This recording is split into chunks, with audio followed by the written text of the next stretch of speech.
Simarpreet Singh, a student guide at Skill Development Council, and we all are here today to attend a workshop on presentation skills conducted under Exhort Series of Skill Development Council (SCS). Today, the workshop would be taken by Dr. Rosy Sharma, Assistant Professor at Department of Chemistry, IIT BHU. Thanks for the introduction, but there is a slight correction. How many of you actually know who I am? Okay, so what's my name? Rosy. So there is no assistant professor or any professor by the name of Rosy Sharma in IIT BHU. I'm just Rosy. Okay. Uh, Fine. So I can see few similar faces. I have taken classes, some of them. Yeah. For remaining, I am Dr. Rosy from Chemistry Department, IIT BHU. Quite naive to this particular topic, so I'm not sure why I have been chosen and how how I'm going to do with your expectations, but let's start with that. So today I will be talking about presentation. Yeah, just a second. Presentation, what, why, and how. So when I'm trying to say this particular title, presentation, what, why, and how, basically I'm asking few questions. What is a presentation? How we can do a presentation, and why we should do a presentation. So starting with this, what do you understand? What is a presentation?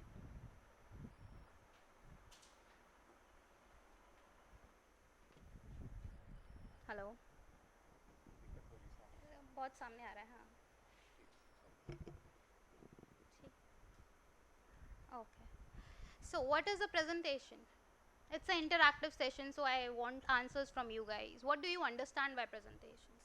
Okay, how many of you actually have given presentations from your schools, colleges, anywhere? None of you. Some vivas? Yes. So what do you exactly mean understand by a viva? It's very similar to a presentation. Okay, any vague idea about what is a presentation? Yeah.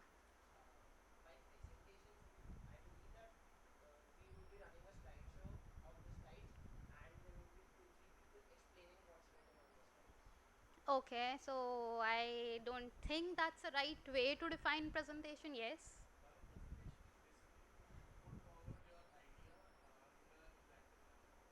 Right. So do you need to have a PPT or there is no such need? Definitely. Yeah. Any other one? Okay. So two of you said that presentation is basically delivering your idea or communicating your idea to some 2 to 3 peoples, which can be an audience. It can be 2 to 3, 200 to 300, 2 lakhs to 3 lakhs, depending on whether you are a student, prime minister, or someone else, right? So when you have this particular audience and you have this idea, you need to communicate it. There can be any mode of it. It can be presentation, it can be just a chalkboard, it can be any possible way by which you can communicate with the audience. It can be sign language, it can be written things, it can just be a oral speech. Okay, but when we talk about PowerPoint presentation, these are something which are very I would say very efficient way to communicate it, because you are using multiple sensory channels for it. You are showing something, you are listening something, you are speaking something, right? So why presentation? Because you want to communicate it, and you want to communicate your idea to the audience in the best possible and easiest way possible, right?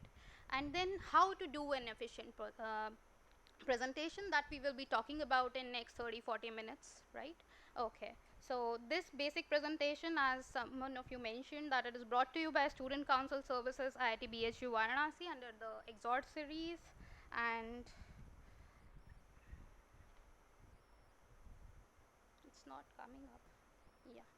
And as I mentioned, I'm a very naive speaker to it. I haven't presented anything like this particular uh, anywhere before. So if in advance, I apologize for not doing the justice in case I haven't. Okay. So coming on to the presentation, what are the major elements? Any idea about it? We have already discussed. So when we talk about presentations, what could be the major elements that can you think of? Huh? Topic, okay. I'll frame it as content. Right? Anything else? That's a content. Yes? Interaction, that's also a part of content and something else. Who is going to present that content? Speaker. So speaker is one of the major topic, major element of your presentation. That's a speaker. Second, as you mentioned, content. And the third, audience. Very said.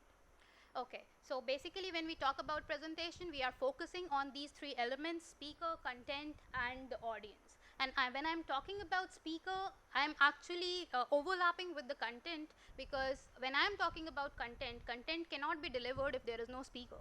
So how efficient your speaker is, that will define the content. Doesn't matter how much, how big, how precise information you can gather, if you cannot communicate it well, if you cannot present it well, it has no meaning, right? So presentations is revolving around three major components, which can be summed down to two: speaker and audience, but content also plays a very important role. Okay, so now when I'm speaking with the audience, I don't know the audience as such. So I need to connect with the audience. I can have a brief idea about the audience, which type of audience is there, what is their expertise, but I actually don't have any way or prior expertise to communicate with them. So how can I connect with the audience? When I am presenting something, let's say I am here, and how can I communicate with you? Or how can I connect with you? Questions, yes. Okay, yes, and okay, so I can connect with you with the eye contact. Anything else? One is question, one is eye contact. So basically, how you are perceiving me and how I am audible to you. Anything else?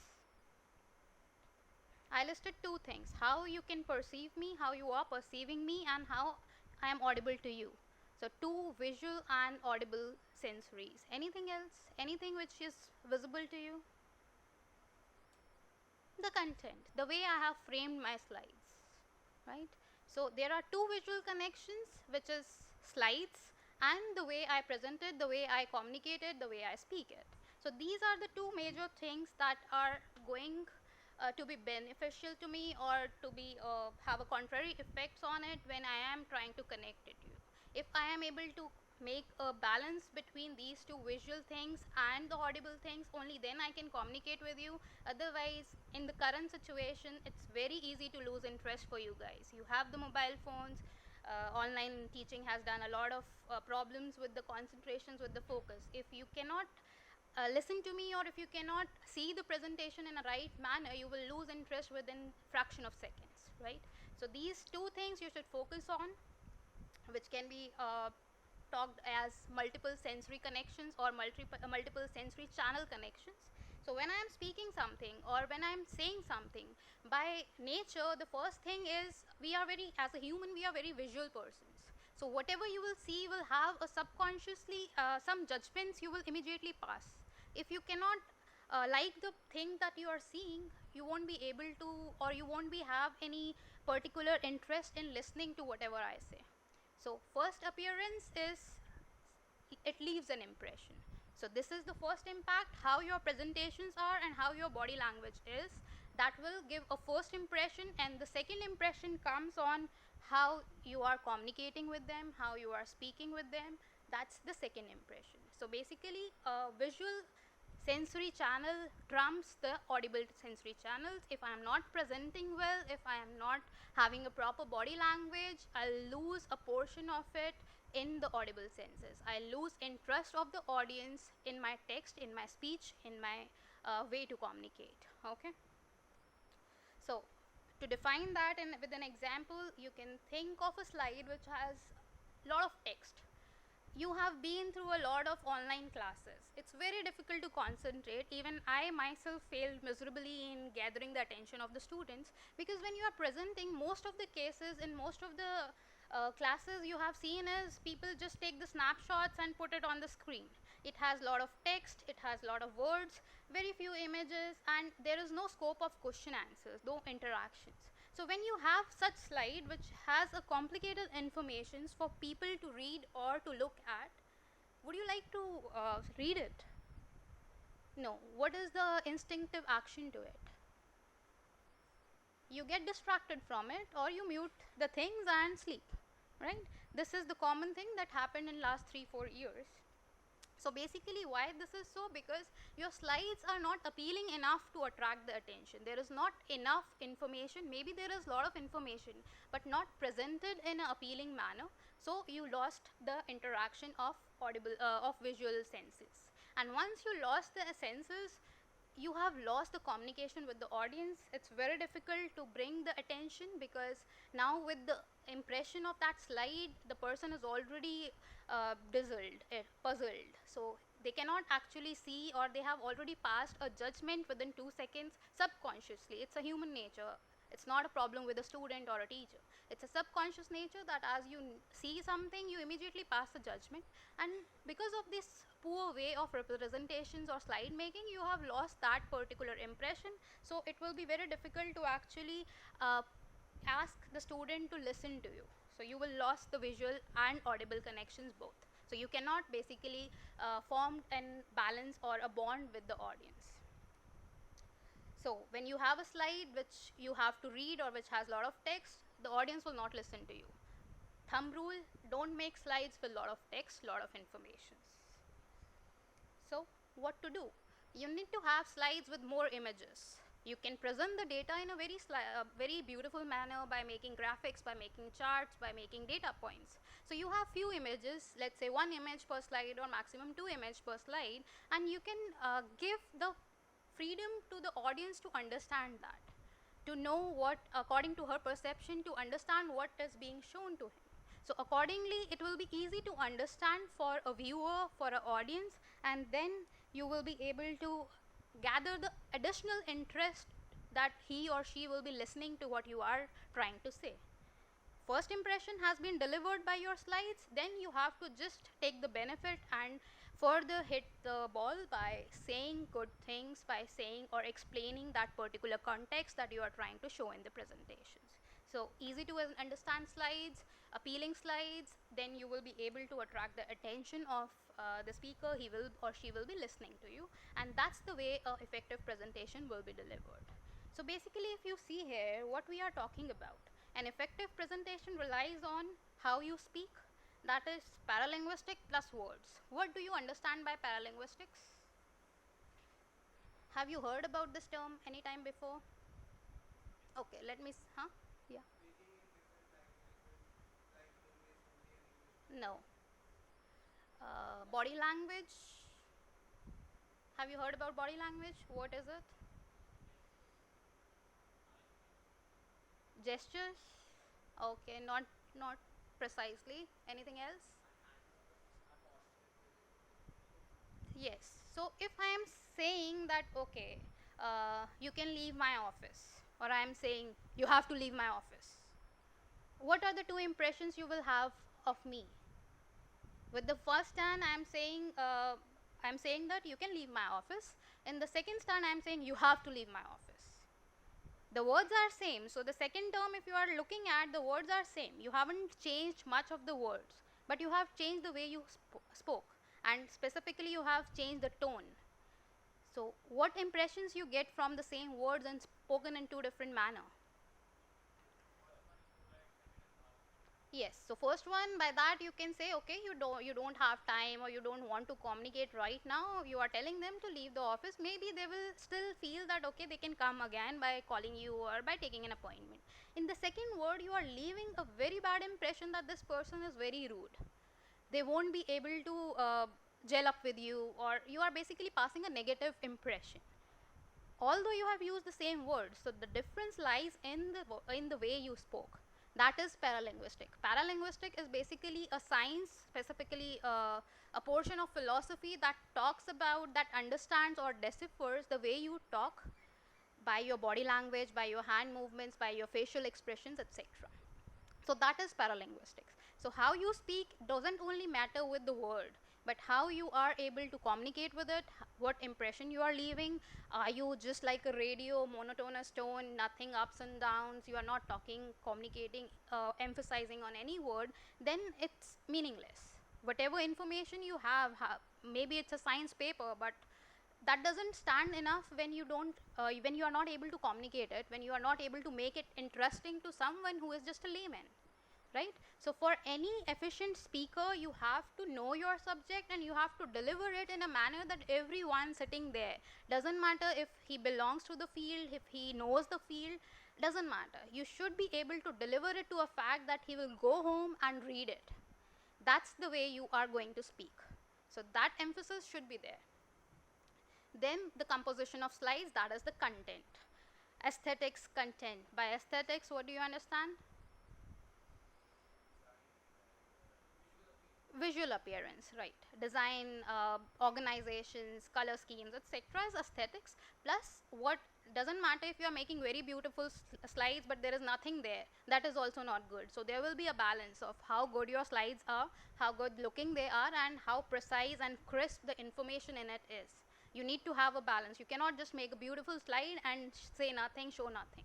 Okay, so the perfect balance for an effective presentation comes from how you feel, how you speak, with your body language, with your facial expressions, with your hand movements, plus the content that you have to deliver, and how you are going to provide that information in the presentation, because that is the first thing our audience will see.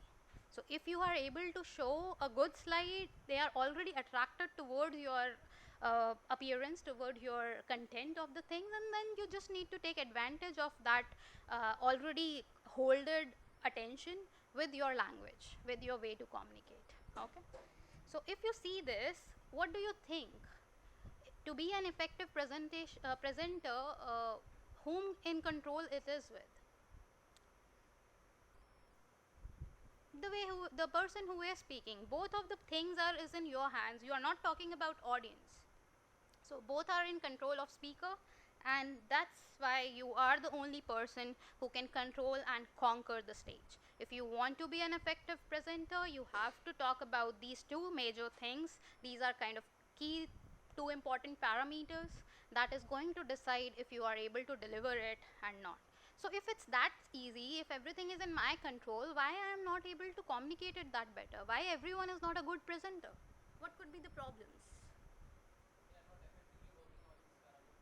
That is one thing, but let's say you are working on these things, because every one of you is going to deliver some presentations. As you progress in the degrees, you have some presentations for exploratory projects, some MSc projects, some your interviews, etc. One or the other way you have to do the presentation, so somehow you have to work on it. Even though you will see someone in the age of 40, 45, even 60 that are so afraid to present. What could be the reasons of it? Lack of confidence. Okay, so there is a very specific word for it called stage fright. Okay, so when you even just forget about presenting, when we communicate in the classes that okay, you have to present this particular topic just for 5 minutes, there is so much of resistance, you cannot believe it. It's only 2 years of teaching, and I know the student will start hating you the moment you said that you have to deliver a presentation. Then you are a bad teacher suddenly. Just because it's not because the teacher is problematic, it's because they are so afraid of it and they don't want to conquer it. But is it a person specific, or it's a natural tendency? What natural tendency? And it's not just a human natural tendency, it's a evolution thing. If you talk about the animals, they cannot speak, so their instinctive action to something is walk away. So as soon as they see a lot of crowd, they will just panic and walk away. That's called fright. That's called stage fright. There is a very beautiful video in TED, just 3 minutes video. You can go and watch it. Stage fright word. You will enter. You will see the explanation and the reasons and how to overcome that.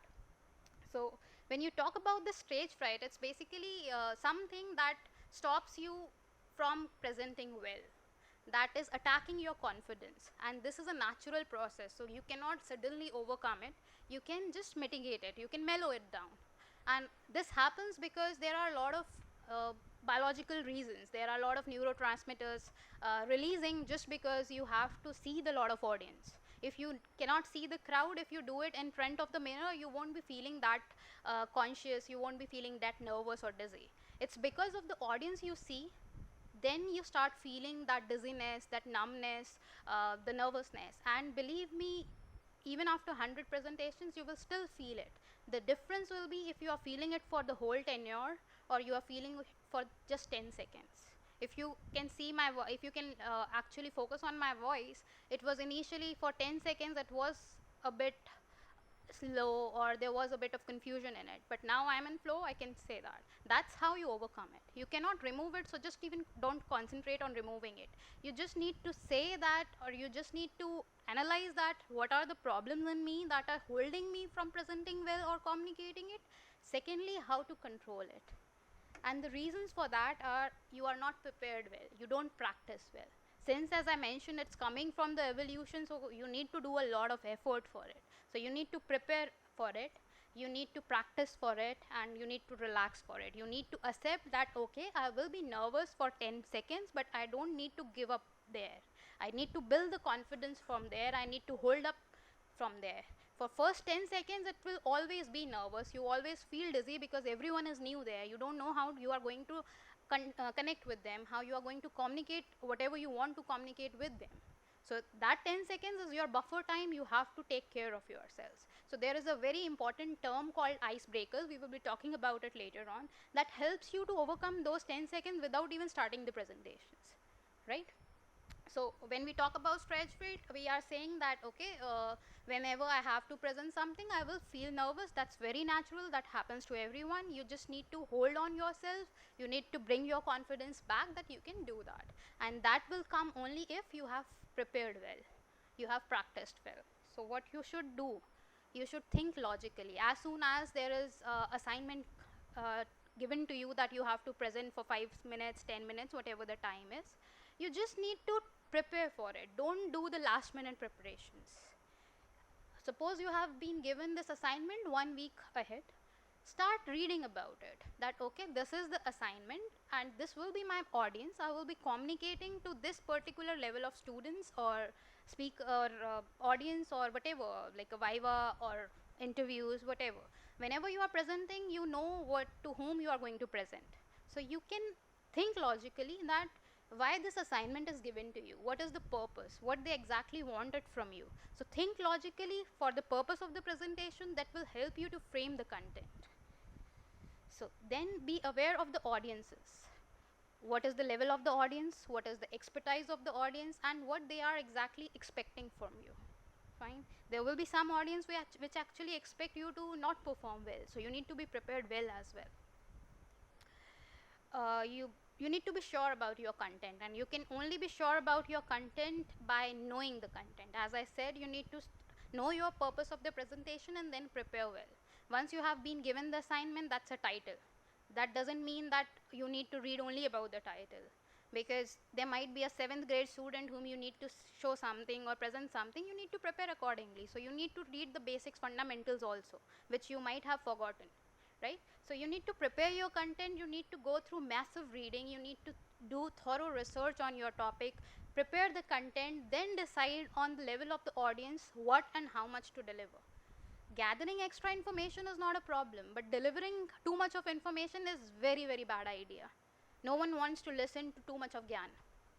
Okay, then you need to question yourselves. You have been through all the readings, all the informations. You have a process in your mind that you have to develop this particular content, and you need to deliver this much of portion only. So since you have gone through say 100 pages, and probably you are just presenting in 10 slides, that means you are missing some bridges. So then question yourself that you have prepared this content, there will be this much of missing information which might the viewer wants to know or audience want to know. So only if someone asks you that question, then you can show that or give that information, or you can use that missing links to communicate or interact with the students. By scientific readings of the presentation and the effective presentation, it's a hard and fast rule that after every 5 to 6 minutes, people lose interest. They tend to distract. That's why you have to change the slides, or you need to throw them a question that they can answer. So that's how you be a attention seeker. You bring the attention back to something new.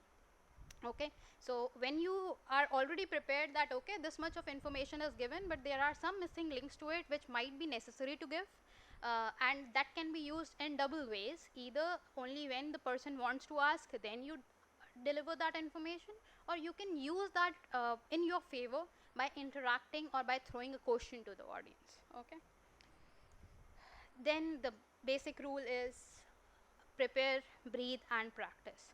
Prepare all your content, relax, don't prepare on the last minute, don't read the slides or go through the slides on the last moment before the presentation, and practice, practice, practice. Practice in front of a mirror helps you like anything, because you are looking at you, your body language, everything, so you get some impressions like a video recording.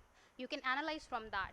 So practicing in front of mirror helps you like anything. Believe me, mark my words, this really helps. So prepare the content well before time, relax a bit, bring the confidence in you, and then practice, practice, and practice. That will help you to overcome this stage fright. Okay, so once you are fine with going on the stage, then the thing is okay, one thing is clear, that I will be nervous, but I know my content, I have practiced well, so probably I won't be that nervous that I was before. Okay, so a slight confidence level has gone up. Okay, now comes the time to prepare the content. This was your body language, your confidence level, but now you need to prepare the content. Only if you go and just talk blah blah blah is not going to help you. That's a very bad speaker. So you have to similarly not be overconfident and prepare well your content, your slides. So when I'm preparing the content, that's a visual language, so I shouldn't underestimate that power of the slide. So I need to consider few things. What are these? The relevant informations. That will be the base mark of my presentation, what information I want to talk about. And that will be consisting of the purpose of presentation, as we discussed before, the level of the audience, and the message to deliver. So if your presentation is to talk in general, to give a basic idea, you will prepare the slides accordingly. You won't bombard them from advanced informations. When the level of audience is advanced, or it's a layman person, or it's a 6th 7th grade person, accordingly you will tune the level of the complexity of your presentations. I'm not going to bombard with lot of data plots or experimental readings to a person who doesn't know how to do that experiment, right? So accordingly I'll use the images, etc., depending on the level of the audience, so that I can help them understand the complexity. Then the message to deliver. Do I want them to persuade this particular thing? Do I want them to motivate? Or I just want them to give up on that particular things? So there are 3 levels of messages that you can give. You can motivate them and then they can read further. You can persuade them, or you can encourage them to a level that they will choose that particular path you are talking about. Okay, so depending on that message, you need to emphasize on the things. So once the content is ready, now the question is how to present it efficiently. So far we have talked about how to overcome the stage fear, that is called as stage fright, so that you will be less nervous, and how to prepare the content. But now my content is ready, probably you have written it on the register that this is the information I have gathered, and I will talk about this particular domain around this particular topic, right? Now the thing is how you are going to prepare it, to present it efficiently, how you are going to make meaningful slides. And that comes from few pillars. I would say 6 pillars. There can be number of pillars. There is no hard and fast rule. The basic idea remains the same. You can bifurcate in 66, 5, 4, whatever. So first I'll talk about order, organization. That's not IIT BHU or any such organization. The organization of your content, how you're going to organize your data. Silence, capacity, breaks, and openings. Before I go into these details, I first want you guys to answer me, what do you understand by these 6 terms? When I talk about order, what can it be referred to? Orders of content, right? Okay. Organization, right? Silence, probably half of you won't be knowing the meaning of it. We will come to it later. Capacity.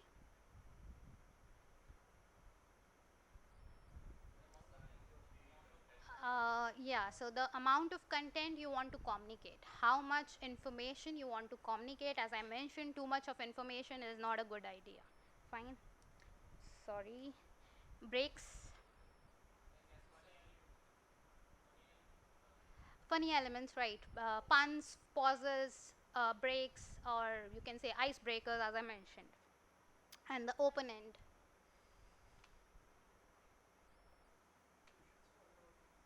Yes, so you shouldn't spoon feed. You shouldn't conclude everything that you have done the best thing in the world and there is nothing left to be done. This is not a good way.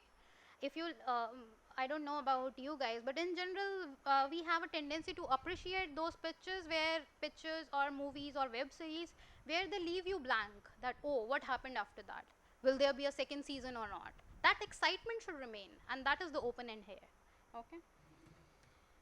So coming on to the order, visual hierarchy, we will be passing through it one by one. So order, that is visual hierarchy. By saying visual hierarchy, what do you understand by hierarchy? It's a very negative term though, but what do you understand by that? Yes, down the position or ages, whatever you want to say, higher position, lower position, accordingly, you are following order. So when I'm talking about visual hierarchy, I'm talking about how, to what order or in what order my audience should see my data points, my content. That is what you said when you heard the term order, that how you are going to show your data in what order. So basically by order or visual hierarchy, I want to define my story.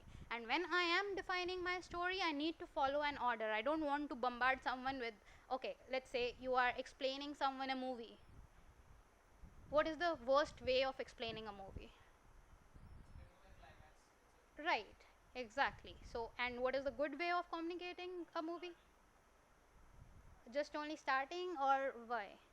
You always, we Indians have a tendency to spice up every communication. The more years it goes through, it will add some extra elements to it. What is that?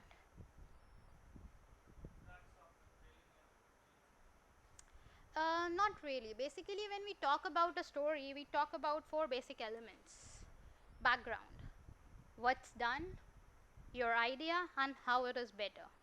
So, if you look into these images, let's start with the background. So, when I'm talking about a story, I want to basically have a basic layout that, or a background to show that, okay, this was something problematic, there was some problems there. Okay, so this is a basic background that why there is a problem, what is that problem, how this problem is affecting someone or something. So when we talk about, let's say, movies, we are trying to say, okay, what this movie is about. Is it your genre? Is it this actor is there or something? This is how you relate with it. So when I'm talking about scientific things, or even not related to science in general, whenever you are trying to communicate a story, you basically start with a background where you are laying down a image of interest. From the background, people will decide if they want to go further or not, right? So background defines the basic picture or the background of your main story. So background is that. Then you come to what's done. If I'm talking about a problem statement, I'm talking about, this is a problem statement, this is how it is affecting the human creatures, society, whatever the case is. And to solve that, since it's a problem, you have probably people have done before you guys to solve that particular things. So you will try to emphasize on that portion, that okay, before us this much of work has been done in that direction. That's how you define what is done. Okay, so by having that what is done parameter or the portion, you are trying to communicate that we are not the pioneers, people have done that, they have moved in that direction, but there are some shortcomings to it that can be improved further, and that is how you are going to focus on that. That is your idea, that is your innovativeness. You don't need to be pioneer to someone, you can improve any possible thing to the next level, and that's a huge thing in itself. So just be happy with that. It's good that you pioneer something, but that always comes with a serendipity. You are working on something and then you end up doing something very new. Okay, so when you tell a story, you talk about background, a basic picture, that what is already done, but what are the shortcomings of those things and how it can be improved further. There comes where you need to fit your picture, your idea, your impressions into it. That is the main body of your presentation, the main body of your whole story.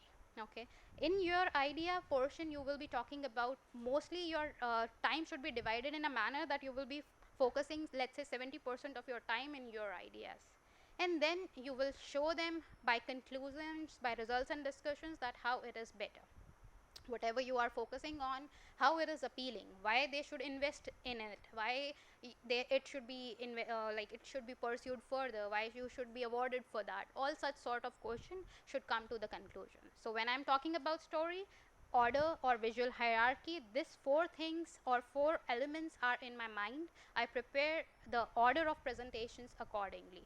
I'll start with the background, I'll give them an idea that this is a problem, this is how it impacts a human life or a mankind or your way of living, and what has already been done to improve it, but there what are the shortcomings or what are the portions which are still need to be done, and then how you are improving that particular already existing idea or with something new, and whatever you have done, how is it meaningful.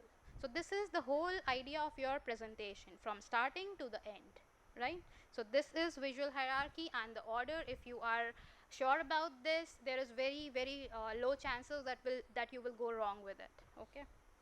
Yes.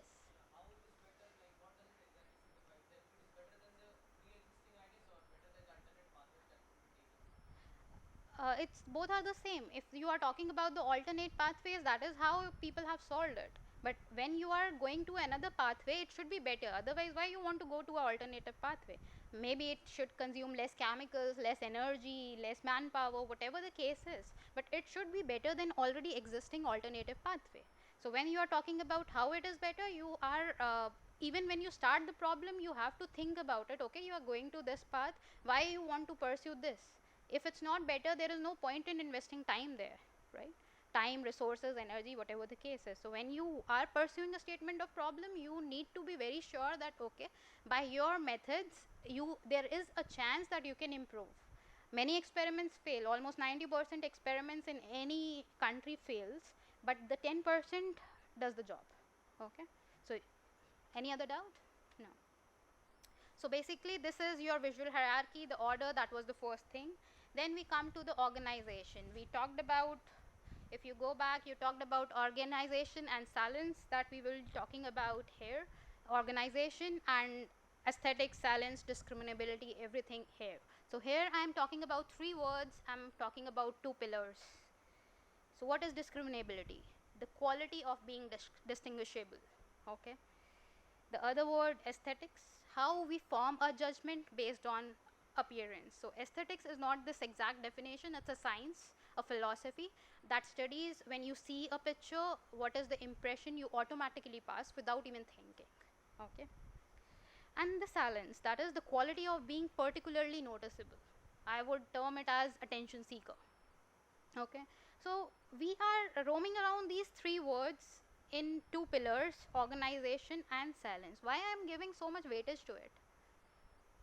But how these three words are important for my presentations, especially preparation of slides.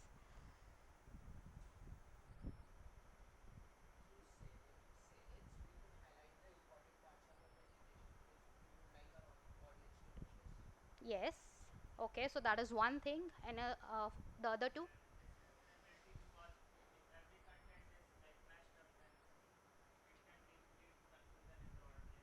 Very good.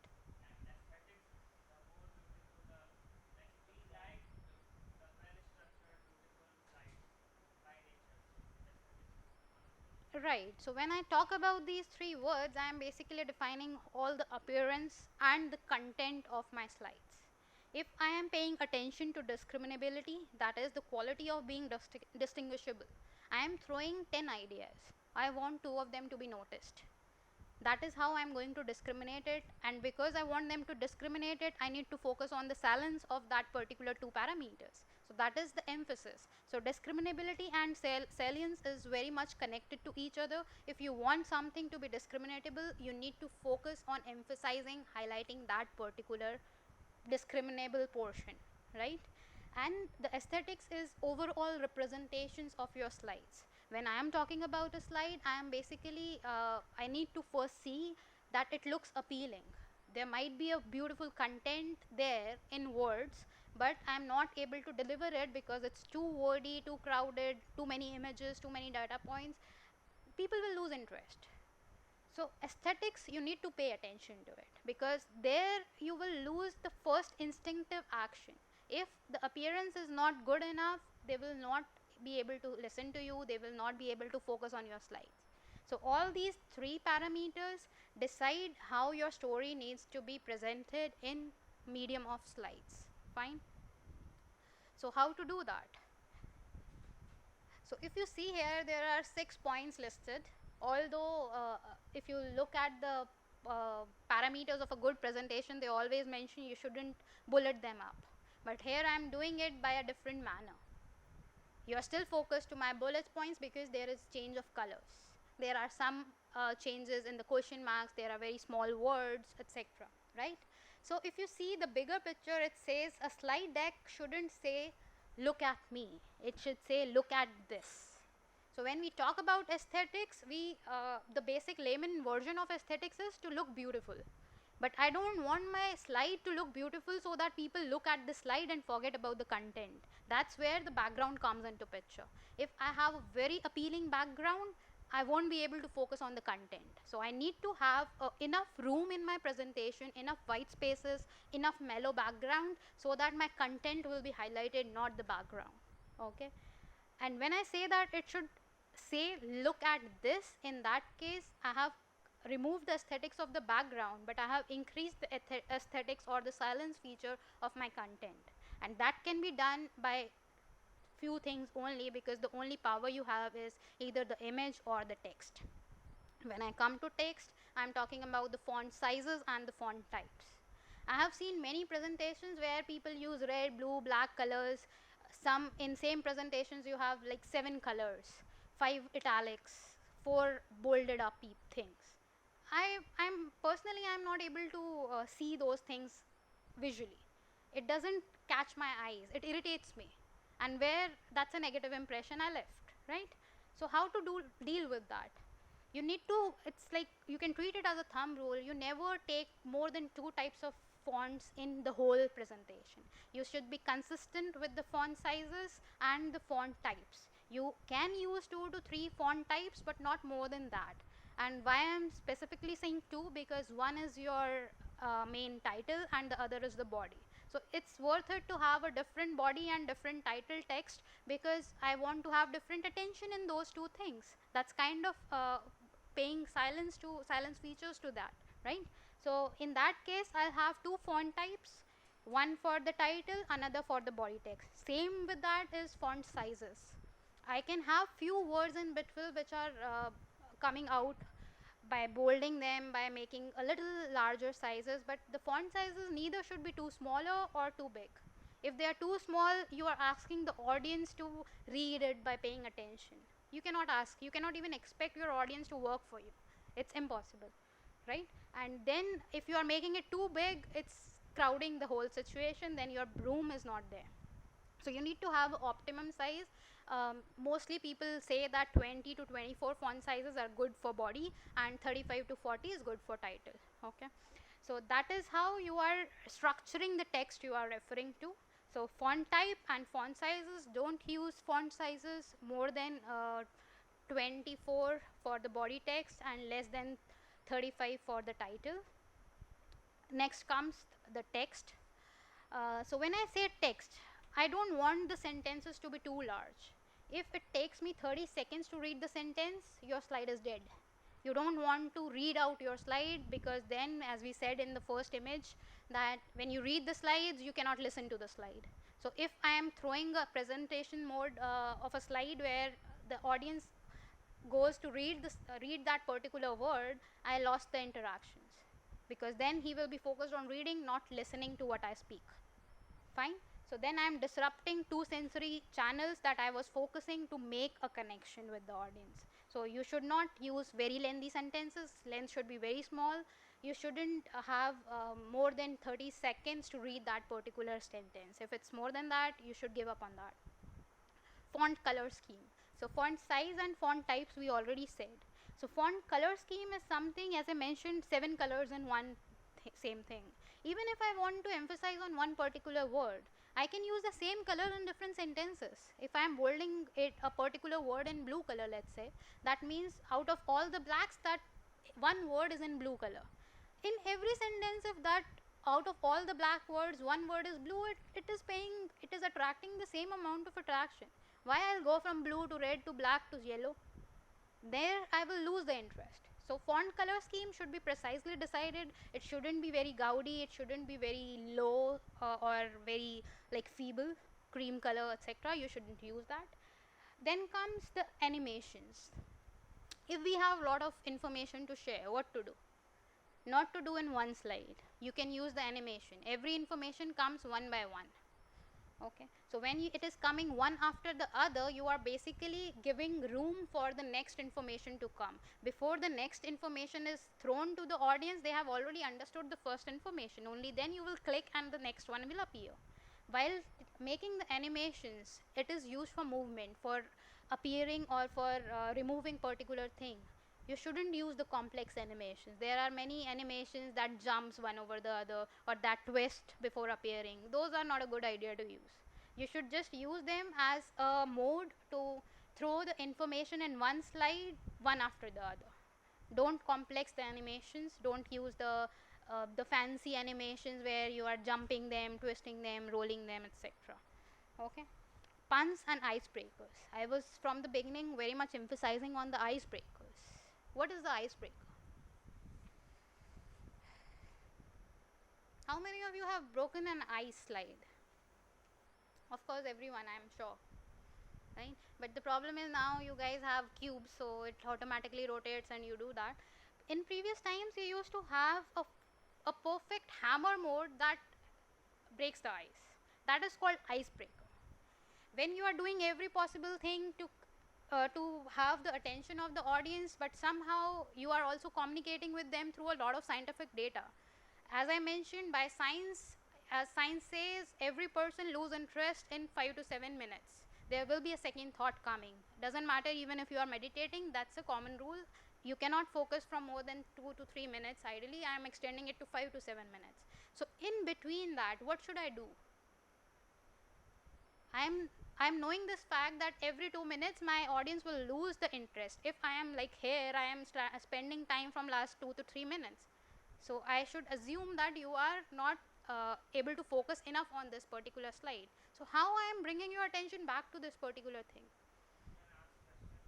I can ask questions, right? So I am throwing some questions to you guys and then you come back again to see and pay attention to it to answer that further. That's one way of doing that. You can interact with the audience by throwing the questions. You can bring a particular activity to it, or you can actually just crack a joke valid or relatable to the context, not something PJ. Fine, doesn't matter if it's a dumb joke, but it's like a question which goes to the audience that is not meaningless, but it's not that meaningful. It is just to bring the attention back from a distracted mind. Like every 2 minutes a person is distracted, I need to bring the attention back by changing the environment, and that is how I do that. And this icebreaker shouldn't be more than 1 second. Okay, so in between 2 to 3 minutes you can either throw a question, interact with the audience, and just crack a mild joke or mild fun element related to the topic, not out of the topic. Fine, so that is icebreakers. So the crux of this thing is, don't make fancy slides just to make fancy slides, because aesthetics is not about the slides beautiful or the beautiful slides. It's about the presentable slides which is able to give the information you want to deliver. I can very easily tune or mold the information I want to give. If I'm not comfortable with something, I'll try to put it there and skip it like anything. That's in your hands. As I mentioned, an effective presentation just can be controlled by you, because you are the person who will control the content and the way you speak or connect with the person. Okay, so this was the 3 pillars, that was organization and silence. Then coming to capacity. that we said that too much of information. So I need to be very sure that I am not delivering too much of information. If I am giving too much of information which people are not ready to grasp, I am letting them sleep. Okay, I don't want that. I want to hold the class for 45 minutes, for 1 hour, or whatever time has given to me. So to do that, what can I do? I should talk to the audience.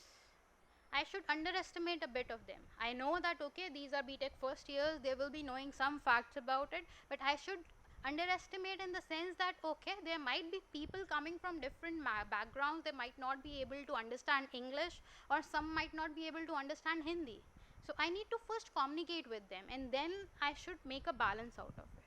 And when I do that, do I have any time to talk with the audience in between? Not much, because you will always be given some time slots, right? So the thing is, you start communicating before the audience, before starting the presentation. When someone is introducing you, you thank the audience, right? Or you thank the person who introduced you.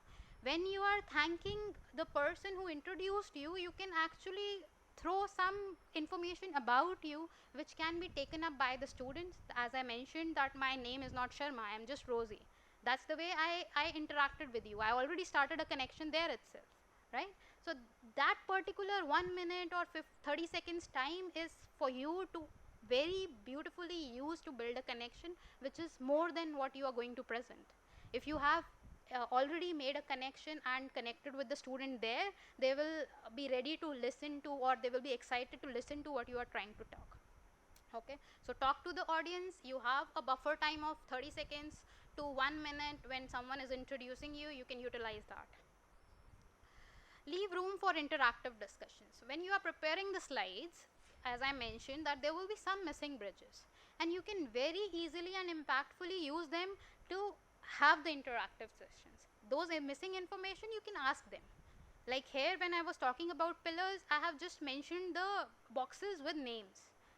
So before, I was anyhow presenting them in the next slides, but what was the purpose of asking you those questions? What do you understand by organize or capacity? This is what I invested 1 minute of that slide there, even though I know I was presenting it in the next slides. The purpose was to have interactive discussions, and depending on what information I get from you, I'll mold my time duration accordingly. If I know my audience already know what is organize, I'll spend less time there. I know that you didn't understand Salin, so I invested more time there. So this is how you very smartly played with your time duration by knowing the audience. So when you prepare your content, you should prepare according to that content, that there should be some open rooms there. There is a word, then how much to speak about it, it's on you. Okay, so then you can mold accordingly. Then comes when I am saying that I am putting some room for discussions, there also I am putting some space for the imagination thinking of the audience. There are, let's say, 20 people, everyone has their different backgrounds, everyone has their different imagination and perception of the things, right? So I should not spoon feed this. I shouldn't write the whole sentence that this means exactly this. I should leave a room that everyone perceives that particular content according to their own perception and imagination. That's how free thinking will be there. And no one wants to be dictated. No one wants that someone is telling them to do this, to read it like this. This is not an NCRT book. This is an interactive session, and if I am throwing a word there, I am letting you imagine the ways by which you can perceive it in your own wild sense, right? So that room for imagination should be there, and that will come only if you are not very precisely and strictly following the content or the text of whatever you want to say, right? So basically, you don't spoon feed. Don't throw everything that you understood to them. They might have their own perception. They want to understand that in their own imaginative way. So leave room for that. That is very important in one slide. Now comes to breaks. Why breaks are important? I have already mentioned number of times that every 2 to 3 minutes you will lose interest. So what to do to take breaks, to talk, to throw the things. And it is already said, for example, I'll talk about TED Talks. The classes are 45 minutes, 50 minutes, right? And there are TED Talks which are 5 minutes or 20 minutes. The 5 minutes are more impactful, but then you have very small amount of data that is delivered. 20 minutes is the optimum size where you can connect, you can deliver, and you cannot bore the audience as well. Fine.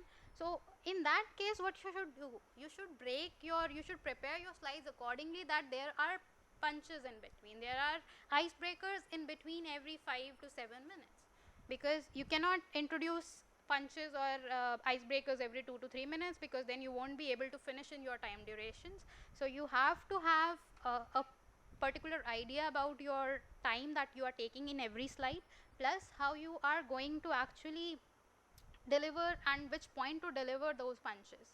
So when you have, let's say, 10-minute slides, imagine to give 2 to 3 punches in between. Fine. So every time, it's, if you want your viewer to understand, grasp, and basically lock some information in your mind, then you should take punches. You should divide your presentation into few minutes, okay, and try to be interactive. Don't just speak and speak and speak, try to listen as well. So use icebreakers. Now coming to the conclusions, open ends. Conclude what you have presented with an open end. That means that, okay, I have done this much, but there are something which can be done to improve it further. So leave it there. Don't say that, okay, you have done the best, there is nothing more left to do in this particular domain, you have to do from something else, right? So don't do that, dominating or dictating conclusions. Just say that, okay, this is done, and you should be able to do this particular thing, or you are paving path to a something new, that pave path for the next. Thus throw some questions out there. So even if you talk about these reports and scientific conclusions and articles, etc., they also follow the same principle. When you try to conclude or summarize the whole thing, you add a last line that, okay, with this we are able to improve this further, and this will pave the path for a new domain, something like that. So then you are giving an impression or an idea to all the public there, that they can further improve this, or they can extend this approach to different materials, different topics, different problems, right? So you should be having an open end conclusion to have an idea, to deliver an idea that there are still a lot of scope to do, and you need to read about it and do your imaginations to bring some innovation in the particular domain. Accept everyone has a different perspective, respect that.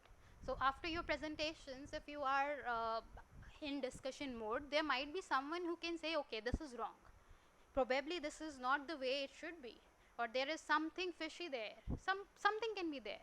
Just open it with the open, just accept it with the open heart, because they might have their own experiences, own perspective. Just try to listen from them, that, okay, what is the problem, what could be the problem, and then think, if you have done that problem carefully and this is not the fault there, then you can explain to him. Otherwise, you can go back and recheck your experiments, redo the further optimization studies, or whatever the problem is. So, but never go to a defensive mode. By defensive mode, I am trying to say that if I am saying you have done this wrong, you are bringing an excuse. No, we haven't done this wrong, we have done this in something else. That is a defensive mode. That is not acceptable in any way.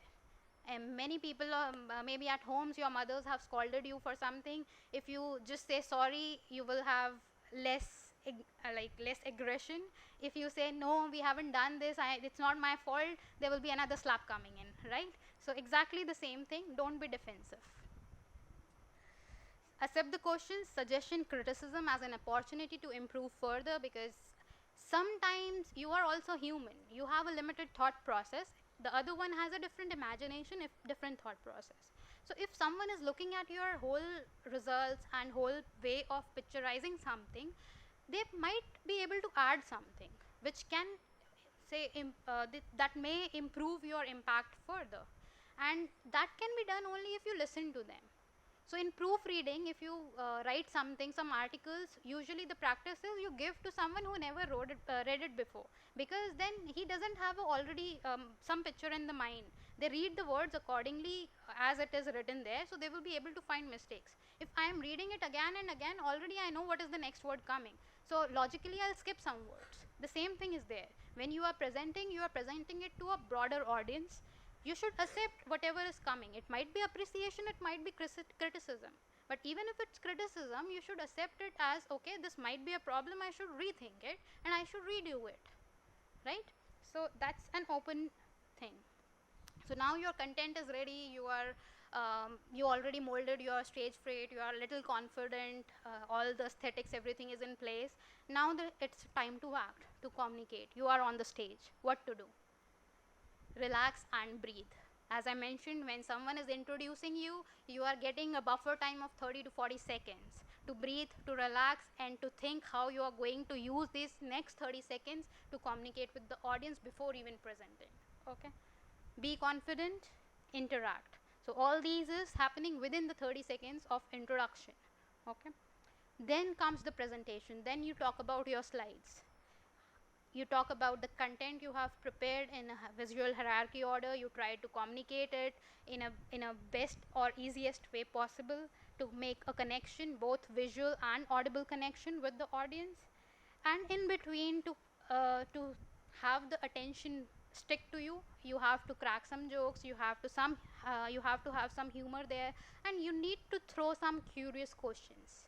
No one wants to know what you already know. They want to know what they want to read, what they want to understand. So you need to be very, very sure about your audience, what they expect from you. Only then you can deliver those expectations.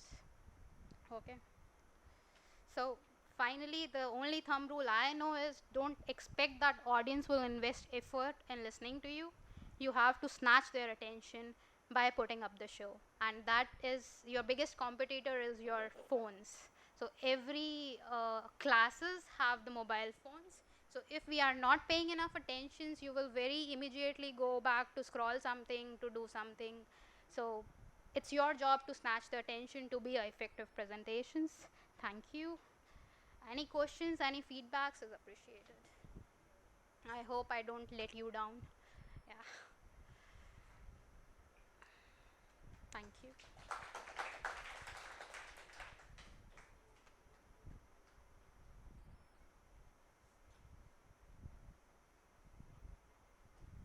I don't know what to do with this feedback, like this QR code. You send me to put it in the slide, so I have done that. I don't know about other people know it.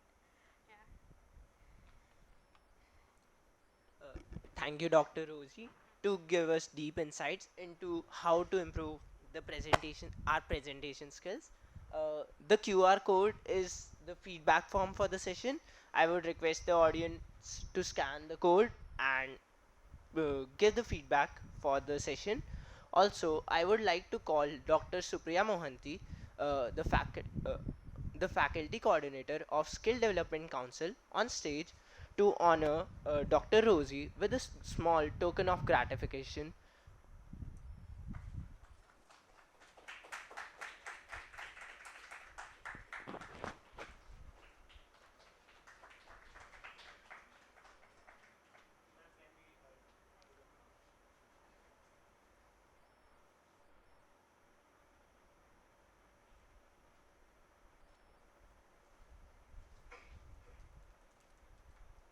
If there is any questions, any discussions you want to do, I am open to it.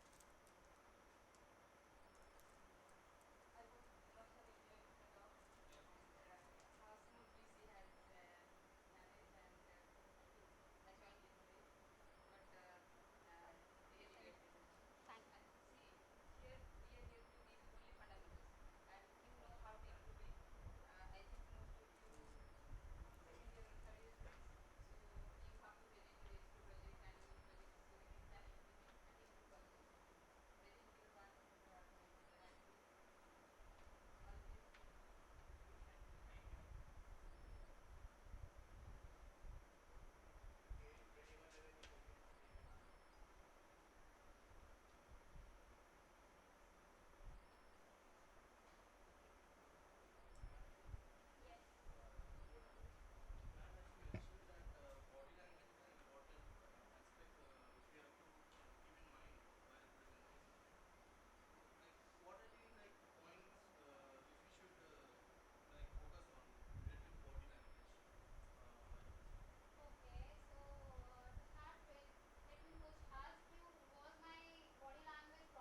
understand that you need to avoid that person because you need 100 more audience.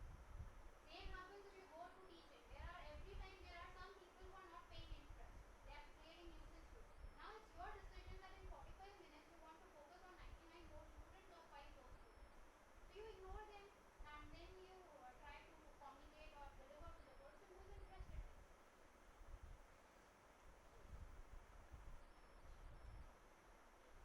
Anything else? Even if you feel like by asking question you will feel you project yourself as a dull or a dumb person, don't think that that's the first logical reason of failure. What people will think if I will say something. Forget about it. Only then you can be able to present skills properly. Everyone doesn't know everything, so try to be shy. Who doesn't know anything, you want to know that particular thing, just ask. Thank you.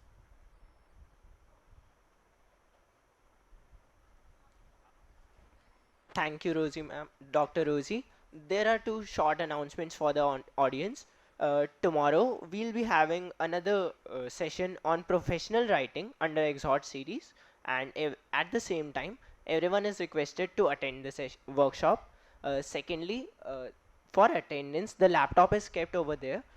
All the audience are requested to mark their names and email IDs in the laptop. Thank you.